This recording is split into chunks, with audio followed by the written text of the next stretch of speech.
3달 가까이 코로나 바이러스가 전 세계를 공포로 몰아넣고 있습니다. 세계보건기구에서는 지난 3월 11일에 팬데믹, 즉 감염병 세계 유행을 선포했고, 그 이후에도 세계적으로 하루에 수십만 명이 감염되고 수천 명의 사람들이 사망하고 있습니다. 사람들의 활동이 제약되고 경제 활동을 비롯한 모든 활동이 중단에 가까울 정도로 마비가 되었습니다. 심지어 학교가 문을 닫고 종교 활동마저도 중단되었습니다. 이전에도 질병이 여러 번 유행한 적이 있었지만 이처럼 전 세계의 사람들을 동시에 공포로 몰아넣은 적은 없습니다. 사람들이 느끼는 공포는 코로나라는 질병이 가져오는 죽음에 대한 두려움입니다. 죽음은 단순히 개인의 생명이 끝나는 것이 아니라 사랑하는 사람들과의 단절을 의미하기 때문입니다. 코로나로 인해서 누구도 감염에서 자유로울 수 없기 때문에 개인의 공포를 넘어서 사회 공동체 전체가 두려워하는 것이죠.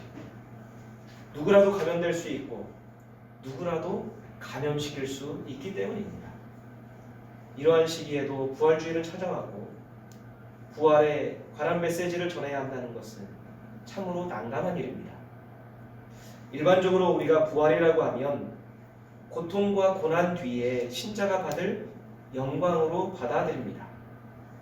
현세에서 믿음을 위해서 복음을 위해 고난의 삶을 살면 하나님의 때에 우리의 육체가 다시 부활하여 영생을 얻는다라고 하는 것이 우리가 기본적으로 믿는 부활신앙의 골자입니다. 하지만 부활신앙은 신자가 십자가의 삶을 산 결과로 얻는 보상에 대한 믿음이 아닙니다. 예수님이 부활하신 이유는 성경이 우리에게 가르치는 부활신앙은 그런 개인적인 구원에 관한 것이 아닙니다. 부활은 분명히 신자가 믿어야 될 믿음의 요소이지만, 복음의 요소이지만 동시에 신자가 오늘을 살아가면서 살아내야 할 신앙의 모습입니다. 코로나로 인해서 전 세계가 우왕좌왕 혼란스러워할 때 이 상황을 다른 면에서 바라본 사람이 있습니다. 인터넷에서는 아프리카 오지의 나라 차드의 문인 무스타파 달렙이라는 사람이 썼다고 하지만 확인된 바는 없습니다. 아마 익명의 어떤 사람이 쓴 것 같은데 제목은 아무것도 아닌 그 하찮은 것에 의해 흔들리는 인류 그리고 무너지는 사회라는 제목입니다. 한번 제가 그 글을 그대로 전문을 읽어보겠습니다. 코로나 바이러스가 불리는 작은 미생물이 지구를 뒤집고 있다. 보이지 않는 어떤 것인가가 나타나서는 자신의 법칙을 고수한다. 그것은 모든 것에 새로운 의문을 던지고 이미 안착된 규칙들을 다시 재배치한다. 다르게 새롭게. 서방의 강국들이 시리아, 리비아, 예멘에서 얻어내지 못한 휴전, 전투중지라는 것들을 이 조그만 미생물은 해내었다. 알제리 군대가 못 막아내던 라프 지역 시위에 종지부를 찍게 만들었다. 기업들이 못 해내던 일도 해냈다. 세금 낮추기 혹은 면제, 무이자, 투자금융 끌어오기, 전략적 원료 가격 낮추기 등 시위대와 조합들이 못 얻어낸 유류 가격 낮추기, 사회보장 강화 등등도 이 작은 미생물이 성취해내었다. 순식간에 우리는 매연 공기오염이 줄어들었음을 깨닫게 되었고 시간이 갑자기 생겨 뭘 할지 모르는 정도가 되었다. 부모들은 자신의 아이들에 대해 알아가기 시작했고 아이들은 집에서 가족과 함께하는 시간에 대해 배우기 시작했으며 일은 이제 더 이상 삶에서 우선이 아니고 여행, 여가도 성공한 삶의 척도가 아님을 깨닫기 시작했다. 우리는 곧 침묵 속에서 스스로를 돌아보기 시작했으며 약함과 연대성이란 단어의 가치에 대해 이해하기 시작했다. 우리는 가난하거나 부자거나 모두 한 배에 타고 있음을, 시장의 모든 물건들을 마음껏 살 수도 없으며 병원은 10,000원으로 들어차 있고 더 이상 돈으로 해결되는 문제들이 아님을 깨닫게 되었다. 코로나 바이러스 앞에서는 우리 모두 똑같이 연약한 존재일 뿐이라는 것도, 외출할 수 없는 주인들 때문에 차고 안에서 최고급 차들이 잠자고 있으며 그런 식으로 단 며칠만으로 세상에는 이전에는 실현 불가능해 보였던 사회적 평등이 이루어졌다. 공포가 모든 사람을 사로잡았다. 가난한 이들에게서부터 부유하고 힘있는 이들에게로 공포는 자기 자리를 옮겼다. 우리에게 인류임을 자각시키고 우리의 휴머니즘을 일깨우며 화성에 가서 살고 복제인간을 만들고 영원히 살기를 바라던 인류에게 그 한계를 깨닫게 해주었다. 하늘의 힘에 맞가지려 했던 인간의 지식 또한 덧없음을 깨닫게 해주었다. 단 며칠이면 충분했다.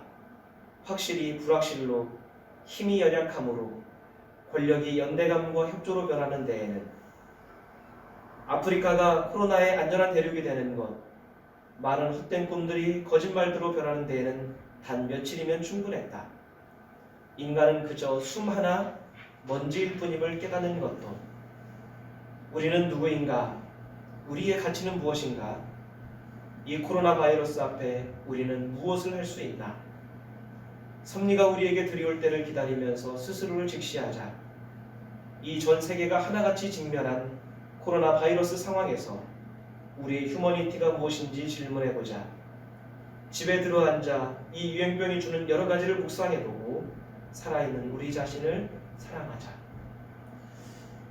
여러분, 이 글을 들으시면서 어떤 생각이 드십니까? 저는 이 글을 읽으면서 많은 생각을 했습니다. 이 글을 쓴 사람이 만약에 기독교 신자라면 깊은 영성과 통찰력을 지닌 사람이겠구나. 만약에 이 사람이 기독교 신자가 아닌 다른 불신자이건 다른 종교의 사람이라고 하면 기독교인으로서의 편협하고 좁은 소견에 부끄러움을 느낍니다. 많은 사람들이 바이러스로부터 사람들과 사회를 지키기 위해서 자신의 몸도 돌보지 않고 애쓰고 있습니다. 반면에 어떤 목회자들은 코로나 바이러스가 죄를 지은 인간에 대한 하나님의 심판이라고 설교했다가 여론의 문매를 맞았습니다. 경제활동이 중단되었기 때문에 한숨을 쉬며 미래를 걱정하는 많은 사람들이 있습니다. 반면에 많은 재산을 가진 사람들은 바이러스가 닿지 못할 곳에 식량과 의료 장비를 구비하고 도피하기도 합니다. 어떤 이들은 음모론을 들먹이며 그것을 정치적으로 이용하기도 합니다. 그런데 이 사람의 글은 자칫 우리가 간과하고 지나갈 수 있는 사실을 우리에게 가르쳐주고 있습니다. 바이러스로 인해서 생긴 변화들이 있다는 겁니다. 인류가 그토록 애쓰고 이루려고 노력했던 목표들이 어느새 이루어진 것들이 있다는 겁니다. 코로나 바이러스라는 공동의 적이 세상에 들어오니까 전쟁이 그쳤습니다. 나라와 나라들이 손을 잡고 협력하기 시작했습니다. 어려움을 당한 사람들, 병든 사람들을 구제하고 치유하기 위해서 모두가 마음을 모으기 시작했습니다. 인간이 얼마나 나약하고 한계가 분명한 존재인지를 깨닫게 되었습니다. 이러한 일들이 불과 몇 달 사이에 이루어졌습니다. 바이러스가 몰고 온 죽음의 공포를 극복하기 위해 모두가 함께 애쓰는 그 사이에 전 세계에서 벌어지고 있는 일들입니다. 만약에 우리가 바이러스로 생긴 이러한 변화들을 깨닫지 못하고 이 상황을 어찌어찌 해서 넘어간다고 하면 우리에게 어떤 유익이 있을까요? 앞으로도 어떤 바이러스가 인류를 위협할지 아무도 예측할 수 없다고 합니다. 그러면 그때마다 공포 속에서 우왕좌왕하며 많은 희생자를 내고서야 겨우겨우 문제를 해결해 가는 것을 우리는 반복해야만 할까요? 코로나가 가르쳐주는 게 있습니다. 죽음이 우리에게 말해주는 것들이 있습니다. 그것은 우리가 그토록 아등바등 소유하고 성취하고 도달하려고 애쓰는 것들이 실상은 별것이 아닐 수 있다는 거예요. 우리는 경쟁에 몰두하느라 소중한 것을 잊어버리고 놓치고 살아갑니다. 욕심을 채우기 위해서 정말 가치 있는 것들을 희생시킵니다. 왜 그럴까요? 이 세상에서 제공하는 그 조건과 환경들이 우리의 행복을 보장해 줄 것이라는 환상에 빠져 있기 때문입니다. 신자들마저도 하나님 나라를 위해서 산다라고 하지만 정작 이 세상에 보장된 행복을 소망하며 살아가는 경우들이 많이 있습니다. 코로나가 그리고 죽음이 그것을 우리에게 일깨워주는 거예요. 죽음을 목전에 두고서 우리의 신앙을 진지하게 성찰해 봐야 됩니다. 우리가 진정으로 믿으며 따르고 있는 그 신앙의 신조들이 정말로 성경적인지를 한번 반성해 봐야 됩니다. 우리도 어느덧 신앙을 앞세워서 하는 그 열심과 봉사가 결국에는 내 욕심과 욕망을 충족시키기 위한 것일 수 있다는 것입니다.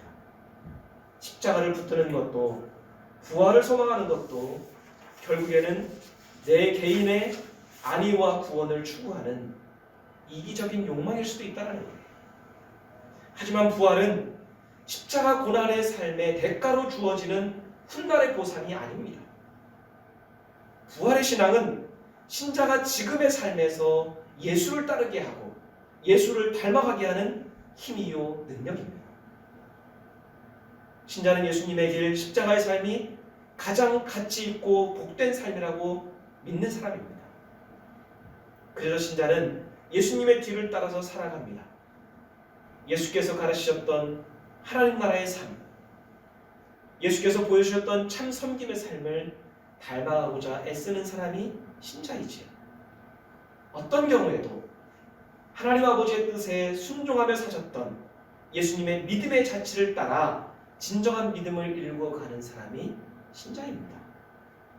예수님의 생애를 특징짓는 몇 가지가 있죠.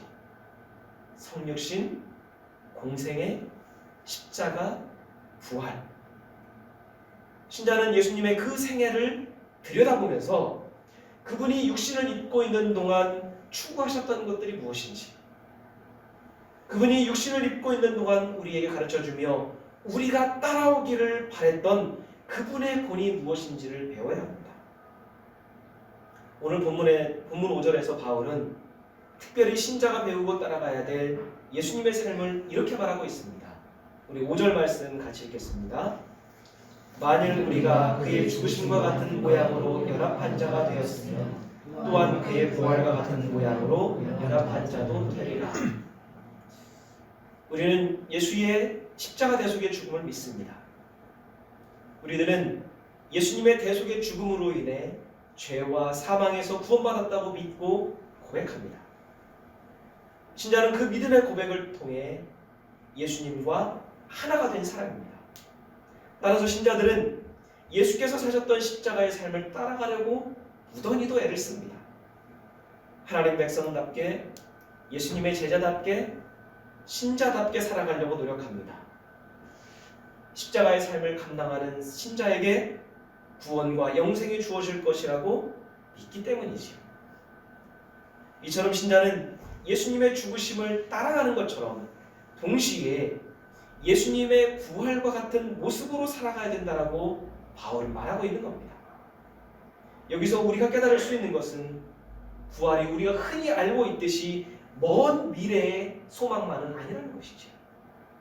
십자가의 삶을 살아가는 것처럼 부활도 오늘을 살아가는 신자의 삶의 모습, 삶의 방식이어야 한다는 겁니다. 십자가를 통해서 예수님과 하나가 되었듯이 부활을 통해서도 예수님과 하나가 되는 삶을 살아갈 때 진정으로 예수님과 하나가 될 수 있다는 겁니다.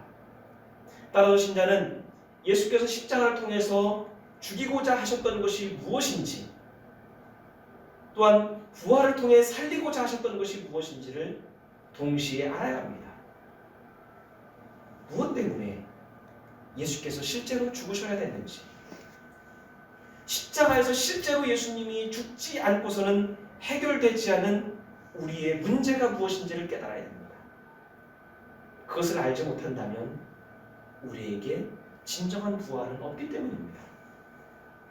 6절 말씀에서 바울은 예수께서 죽이고자 하셨던 것이 무엇인지를 밝힙니다. 이어서 7절에서는 예수의 죽음으로 우리가 얻은 것이 무엇인지를 말합니다. 우리 함께 말씀을 같이 읽겠습니다. 우리의 옛사람이 그리스도와 함께 십자가에 달려 죽은 것은 죄의 몸을 멸하여서 우리가 다시는 죄의 노예가 되지 않게 하려는 것임을 우리는 압니다. 죽은 사람은 이미 죄의 세력에서 해방되었습니다.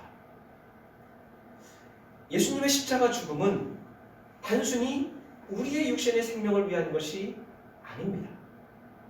우리 개인의 육신의 문제를 해결하거나 육신의 필요를 위해서라면 예수께서 굳이 십자가에서 죽으실 이유가 없습니다. 그것은 십자가가 아니어도 주님께서 충분히 하실 수 있는 일들입니다. 주님께서 굳이 십자가를 감당하고 죽으신 이유는 우리에게서, 우리 안에서 꼭 죽여야 할 것이 있기 때문입니다. 그것은 바로 바울이 밝히고 있듯이 죄의 몸이라는 거예요. 죄의 노예가 되어서 죄의 지배 속에서 살아가는 인간 세계를 구원하시기 위해서 굳이 십자가에서 실제로 죽으셔야겠다는 거예요. 따라서 예수 그리스도를 믿는 신자는 그리스도께서 십자가에 죽으신 그 의도와 모습과 같이 자신을 날마다 십자가에서 죽여야 합니다. 죄의 의도대로 살아가는 자신의 모습을 죽여야 합니다. 바울이 무엇이라 말하고 있죠? 그리스도인은 죽은 사람이라고 말해요. 우리는 그토록 살려고 아둥바둥하는데 바울은 그리스도인은 죽은 사람이라고 이야기를 해요. 무엇에 죽은 사람이요? 죄에 대해서 죽은 사람이라고 해요. 죄의 노예가 되어서 죄에 끌려다니는 삶에 대해서 죽은 사람이 그리스도인이다 라고 말을 하는 거예요. 바울은 분명히 말합니다. 죽은 사람은 죄의 세력에서 해방이 되었다라고 말합니다. 그렇다면 신자인 우리가 죄에 여전히 끌려다니는 이유가 뭘까요? 우리의 옛사람이 죽지 않았기 때문입니다. 우리가 여전히 죄를 추구하고 죄를 동경하고 죄에 대해서 미련을 갖고 여전히 죄를 짓는 삶의 여지를 남겨주고 있기 때문이에요.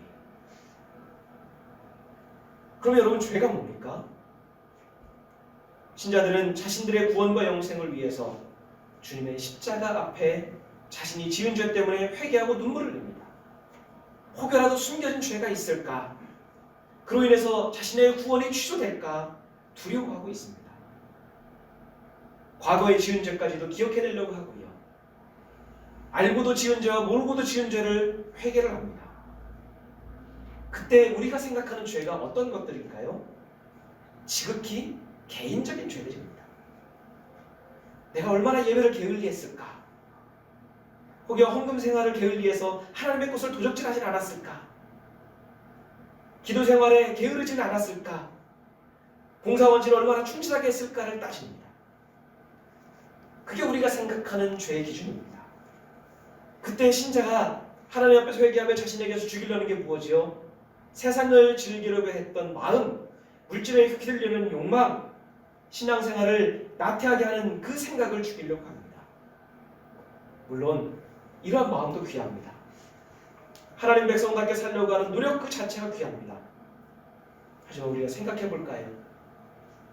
그렇게 개인의 영성을 위해서, 믿음을 위해서 무던히도 노력하는 신자가 타인에 대해서 무관심하고 냉대하고 따돌린다고 하면 그것이 과연 그리스도와 함께 십자가에서 죽은 신자의 삶일까요? 과연 그 영성이 참된 영성이라고 할 수 있을까요?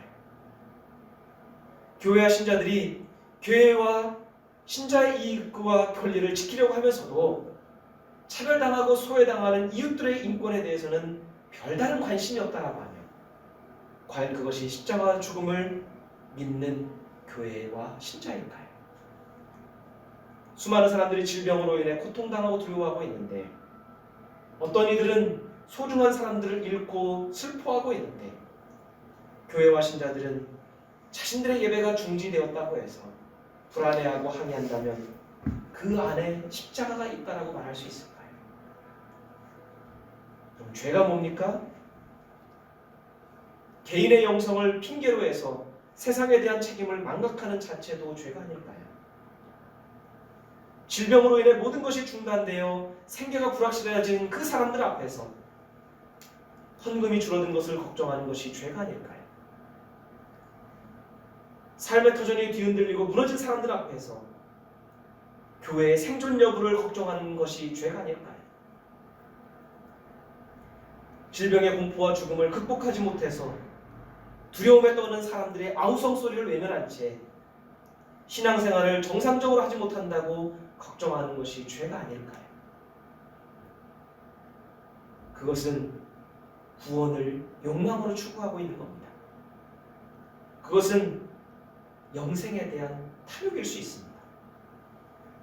그것은 십자가를 통해 나 제 개인의 만족과 행복만을 추구하는 지독한 이기심입니다. 그것은 신앙이 아니라 천국에 대한 집착입니다.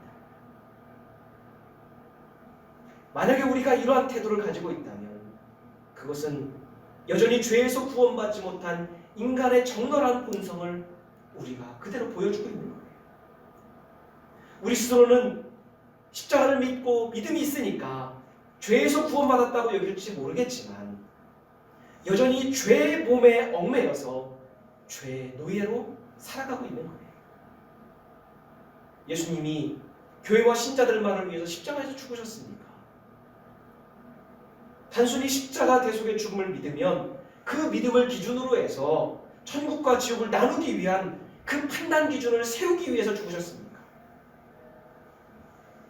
그럴 것이라면 예수께서 굳이 치욕스러운 십자가의 죽으심을 당하실 이유가 있을까요? 다른 방법으로도 충분히 구원의 길을 여실 수 있습니다. 신자인 우리는 여전히 죽음을 인정하면서도 죽음을 부정하고 있는 거예요. 개인적인 신앙생활을 위해서 필요한 그 자아의 죽음은 인정하면서도 자신의 탐욕과 이기적인 욕망에 얽매인 신앙으로 포장된 자아의 죽음은 부정하고 있는 겁니다. 언제나 내 신앙이 우선이고 내 개인의 구원을 확인하는 것이 먼저입니다. 예수님은 하나님의 자리까지 포기하시고 이 세상에 오셨고 십자가에서 인간이 당할 수 있는 가장 끔찍하고도 치욕스러운 죽임을 당하셨는데 우리는 그 십자가를 믿고 따른다고 하면서도 여전히 고상하고 품위 있는 믿음을 갖고 싶어 합니다. 따라서 우리는 죽음을 이긴 것 같지만 여전히 죽음을 끌어안고 살고 있는 거예요. 죽음을 극복한 것 같이 보이지만 여전히 죽음의 노예, 죽음에 휘둘리고 있는 삶을 살아가고 있는 거예요. 우리 안에 죽어야 될 이기적이고 탐욕적인 신앙의 모습이 죽지 않는다면, 자기 보호 본능을 따르는 그 믿음이 죽지 않는다면 여전히 사망이 우리 안에서 왕노릇하고 있는 거 아닌가요? 바울은 8절 9절에서 그리스도와 함께 죽는 신자는 그리스도와 함께 살아날 것을 분명히 말하고 있습니다. 우리 8절 9절 말씀 함께 읽겠습니다. 만일 우리가 그리스도와 함께 죽었으면 또한 그와 함께 살 줄을 믿노니 이는 그리스도께서 죽은 자 가운데서 살아나셨으니 다시 죽지 아니하시고 사망이 다시 그를 주장하지 못할 줄을 알미로라. 아멘. 그리스도의 십자가 죽음의 본을 따르는 자는 자연스럽게 부활의 본도 따른다라고 하는 거예요. 여기서 말하는 부활은 우리가 흔히 알고 있듯이 말세에 있을 궁극적인 부활만을 의미하는 게 아닙니다. 지금 머무는 여기에서 부활의 삶을 살아가는 것을 의미합니다. 십자가로 인해서 죄와 사망의 권세를 경험한 신자는 더 이상 죽을 것을 위해 살아가지 않는다라는 거예요. 즉 신자들이 더 이상 이 세상의 안정적인 삶에만 희망을 거는 삶을 살지 않는다라는 거예요. 왜요? 그 삶은 결국에는 뭐예요? 사망이기 때문에. 이 세상에 아무리 안정적인 삶을 누려도, 이 세상에서 우리를 보호할 수많은 장치들 우리가 갖고 살아도 뭐예요? 결국에는 죽음이에요. 하지만 우리가 그리스도와 함께 십자가에 우리의 탐욕과 정욕과 이기심과 집착과 교만을 못 박는다면 그 사망이, 그 죽을 몸이 우리의 마음과 생각을 주장하지 못한다는 것이죠. 사망이 더 이상 신자인 우리 삶에서 주인 노릇을 하지 못한다는 겁니다. 그래서 바울은 부활의 생명을 누리기 위한 삶을 죄에 대해서는 죽고 하나님께 대해서는 살아있는 것이라고 말해요. 우리 10절에서 12절 말씀 세번역 성경인데요. 우리 함께 같이 한번 읽겠습니다. 그리스도께서 죽으신 죽음은 죄에 대해서 단번에 죽으신 것이요 그분이 사시는 삶은 하나님을 위해 사시는 것입니다. 이와 같이 여러분도 죄에 대해서는 죽은 사람이요 하나님을 위해서는 그리스도 예수 안에서 살고 있는 사람이라는 것을 알아야 합니다. 그러므로 여러분은 죄가 여러분의 죽을 몸을 지배하지 못하게 해서 여러분이 몸의 정욕에 굴복하는 일이 없도록 하십시오. 신자는 자신에 대해서 분명한 정체성을 가지고 있어야 됩니다. 어떤 정체성일까요? 신자인 나는 죄에 대해서는 죽은 사람이다. 나는 죄에 대해서는 죽은 사람이다. 그런데 그것만으로 완전하지 않습니다. 또 하나가 있죠. 하나님을 위해서는 그리스도 예수 안에서 살고 있는 사람이다. 나는 죄에 대해서는 죽은 사람이고 하나님을 위해서는 그리스도 예수 안에서 살아있는 사람이다.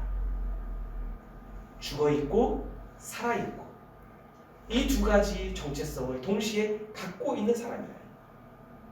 그것을 바르게 알고 있는 사람만이 자신의 몸의 정욕에 굴복하는 일이 없게 된다는 거예요. 그리스도 예수의 십자가를 바라보며 그가 무엇에 대해서 죽으셨는지, 누구를 위해서 사셨는지를 묵상하면서 분명히 새겨야 부활의 생명이 우리의 삶에서 역사하기 시작한다는 거예요. 그것을 알지 못한다면, 그것을 우리가 분명히 깨닫지 못한다라고 하면 부활절이 왔지만 우리에게 부활은 없는 겁니다. 부활을 믿지만 부활의 생명이 우리에게서 작용하지 못하는 거예요. 죽음이 우리에게 가르쳐주는 게 있습니다. 지금의 공포와 두려움이 우리로 하여금 돌아보게 하는 것들이 있습니다. 우리가 그동안 잊고 살았던 사람의 가치에 대해서, 그리고 관계의 소중함에 대해서, 그리고 가족과 공동체에 대해서 다시 한번 생각하게 하는 거예요. 물질과 성공보다 소중한 것이 있음을, 나의 편안함과 안정보다 먼저 돌보아야 될 사람들이 있는 것을, 경쟁보다는 용납하고 연합하는 것이 훨씬 더 행복하다는 것을 우리로 하여금 깨닫게 합니다. 그리고 그 깨달음은 우리가 상실과 좌절로 인한 마음을 다시 살아날 수 있게 하는 힘이 됩니다. 안타까운 육신의 고통과 죽음을 우리가 대가로 치르고 있지만 자신의 욕심과 탐욕에 집착했던 이기주의와 개인주의로부터 자유하게 되는, 우리의 마음과 생각과 우리의 신앙이 부활하게 되는 생명을 얻게 되는 겁니다. 예수의 십자가 죽음은 우리가 그동안 놓치고 있었던 것, 착각하던 것을 다시금 보게 합니다. 믿음으로 산 것처럼 보였지만 결국은 죽을 육체의 욕망을 위해 살았던 우리를 다시금 되돌아보게 합니다. 우리 안에서 이기심과 탐욕과 집착과 욕망을 죽이지 않으면 우리는 살아있으나 죽은 자입니다. 신자로서 이웃을 향한 사랑과 긍휼, 섬김과 자비가 없다면 우리는 부활을 믿는 것처럼 보이지만 실상은 부활을 부정하고 있는 겁니다. 예수님의 십자가 죽음과 부활은 죽음을 통해서만 생명을 소유할 수 있음을 우리에게 가르쳐 줍니다. 십자가를 통해 이웃과 세상을 바라보면서 끊임없이 우리 안에서 죽여야 될 것을 죽일 때 부활이 우리의 삶이 된다는 것을 우리에게 가르쳐 줍니다. 우리는 지금껏 십자가를 바라보면서 어떤 부활을 꿈꾸며 살아왔을까요? 우리는 지금까지 믿음을 갖고 무엇에 대해서 죽으려고 했고 그리고 그 죽음의 대가로 무엇을 얻으려고 소원했을까요? 현재의 고난을 믿음으로 참고 인내하며 바라보는 막연한 부활에 대한 소망이었을까요? 아니면 죄에 대해서 죽어서 사랑으로 오늘을 살아내는 부활을 경험하며 지금까지 살아왔을까요? 부활의 주님을 만난 바울은 우리에게 분명 이렇게 가르쳐주고 있습니다. 부활은 십자가의 보상이 아니라 신자가 경험해야 될 오늘의 삶이라는 것을 함께 기도하겠습니다.